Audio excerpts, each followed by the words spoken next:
Hello and welcome to our latest unboxing video. I'm Eliza here at the Hatfield Public Library with a big box of picture books, all picture books.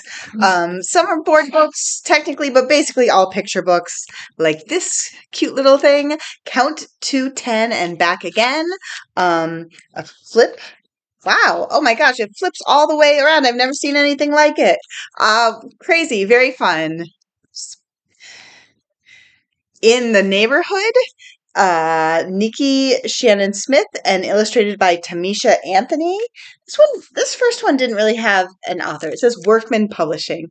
Baby and Daddy are taking a walk in the neighborhood. I mean, that's really what you need for a board book. Numbers, walking through the neighborhood, looking at things. Super cute. Rockets and Other Space Machines by Jill McDonald. Fun. Let's take a trip into outer space. Oh my gosh. I love board books. We don't have a lot of room for board books, and so I always have to be very careful about adding them. This is technically nonfiction, but it reads great as a picture book. This is part of the Elise Gravel I think they're called it's the Disgusting Critters series. We actually have two of them. We've had the rest of the series for years and they're super popular, and I just recently realized we were missing these too. And again, they're so fun. They're so cute. There's like a lot of back and forth with the animals and a lot of fun facts, but kind of in a goofy way. This one's the bat. And so very fun. I love Elise Gravel.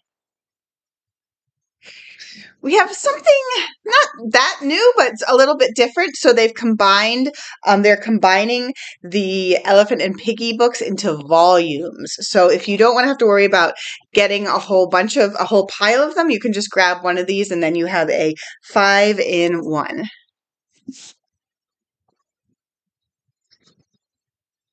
A book of maps for you.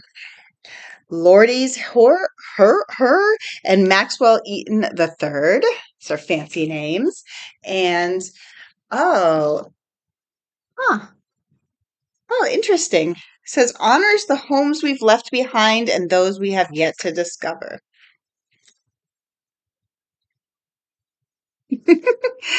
This is Chicka Trick or Treat by Julien Chung. Feels too early to be, even though it's only the beginning of August, just feels much too early to be getting Halloween books, but better Halloween books in August than November. Hello, I'm a Toucan. Meet the Wild Things by Hayley and John Rocco. So probably people at the library may have heard me say this. This is like my new favorite series of like kids animal books. They're just like, they're very engaging. They give a lot of facts. I can't wait for them to write more. I think they have axolotl, sloth, they have a couple already, and then I just hope they keep making more because they're my favorite read-aloud animal books. All the Hulk Feels by Dan Santance. Everyone have reason to mad. Oh. This is so fun. I actually do think kids do identify with the Incredible Hulk because he has so much emotions and it's like confusing and they're all inside and they kind of explode out. So, I love that someone has made this into a book. It does look like it's maybe slightly on the older kid side.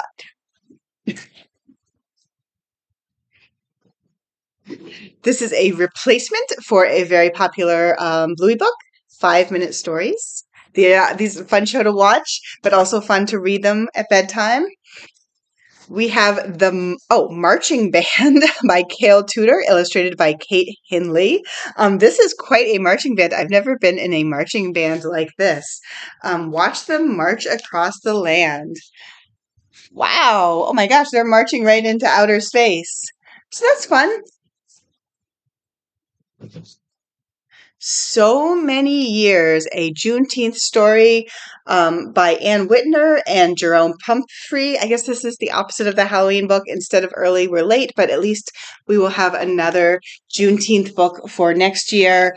And we are excited. When they first made Juneteenth nationwide holiday, we had trouble finding books, but now they are starting to come out. So that's great. Far, Far Away by Molly Beth Gritton, illustrated by Bao Lu. Oh my gosh, they're in a canoe. Sorry.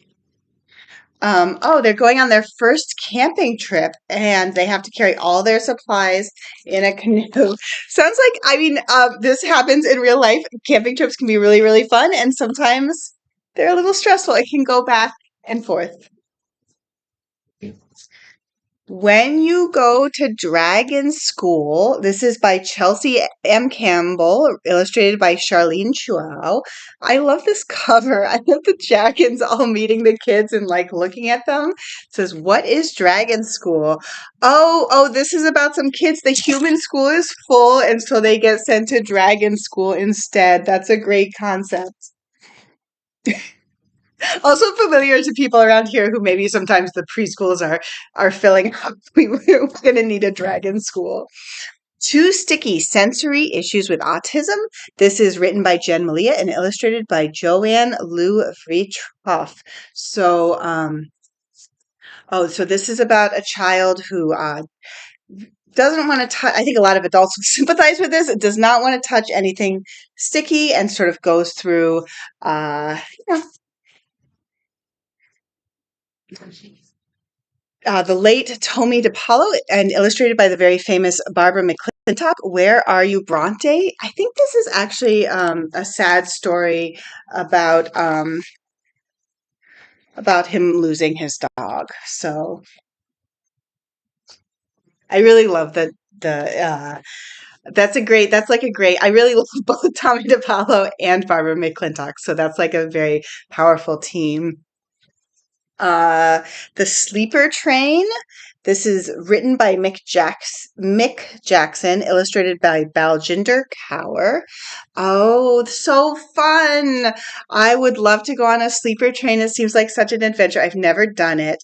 So this girl is going with her parents, and they're spending the night on the train. It's part of their journey. And I think they also are going on a camping trip. I don't know. Oh no, what's happening here? Oh, I think she's thinking about all her memories as she's on the train.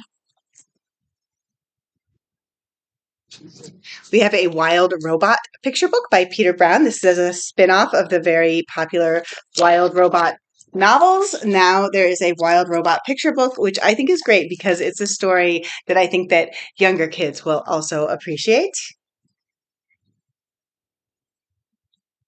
Everything's Wrong by Jory John and Aaron Crane. A bear, a hare, and trouble everywhere. They do look like they have met with a great deal of difficulty. I think that Jory John has written other bear and hare books, but this looks really fun. Just a few more.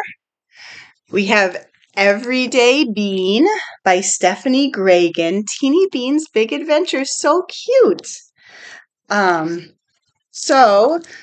This is a very teeny hedgehog. 10 small stories about Bean's everyday adventures. Lynda Mullaly Hunt, Wish in a Tree, illustrated by Nancy Carpenter. Oh, it says Oliver's brain is always blazing with ideas. He has trouble focusing because because his brain is going in so many places. That's a problem a lot of people will sympathize with. Plight of the Pelican: How Science Saved a Species. This is by Jessica Stremer, illustrated by Gordy Wright. See pelicans on the cover. I don't know anything about this. Scientists and activists working together. Oh wow! In 1950s, the pelican was barely surviving. So this is the story of how people work together. That's great. Last book. A little bit of a different one. Get Dressed, a historical guessing game for fashion lovers by Katy Canales, illustrated by Erin Vanessa. Um,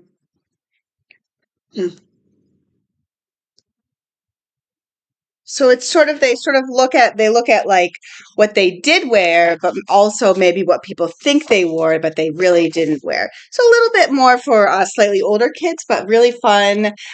Probably a good reference, or even just like good to browse through if you've ever wondered about a certain period. Anyway, that's it.